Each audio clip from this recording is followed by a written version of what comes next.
stop to convert that to a free stop. But I wouldn't have lost any time by driving that little bit slower to make the cars last today. So for Mercedes, for me, they can win this race. We've got to be clever on the pit wall. And if I was making any decisions here, it would be 4 stops I'd be going for.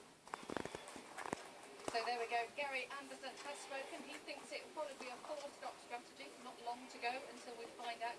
And there is the Spanish Grand Prix in all its full glory. The crowds poured in here, not just from the Catalan region, of course, because Alonso isn't from there, but from all over Spain. And Eddie, over 100,000 people here today. Amazing crowd. I mean, he has that magnetism about him, and I mean, it's not just motor racing, it's tennis, it's football, the whole thing. And the people in Spain love sport, and they're here to make sure they cheer on their hero, Fernando Alonso. Talking of other sports, there's Sebastian Loeb, who's of course 9-time World Rally Champion, driving here in the Porsche Super Cup, which is really tight, and an amazing championship. He did all right yesterday. He's having a wander down the grid just to see who's around. This guy's a legend, and you know what he has achieved in rallying. I could be wrong and get my stats out, but I think he's won 9 consecutive world championships or something in that region, which is remarkable in the modern day.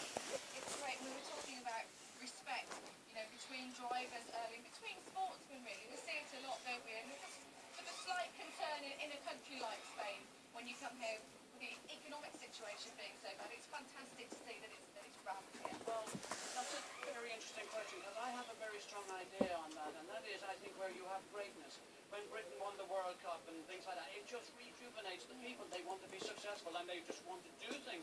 And I think sport is a great indicator, and if any country has big sports stars, Spain certainly has. People are so passionate about it as well, aren't they? And of course, they've got the MotoGP coming up soon, 3 big Spanish stars in that. But I tell you what, David's on the grid now, and I think he's with Nico Rosberg.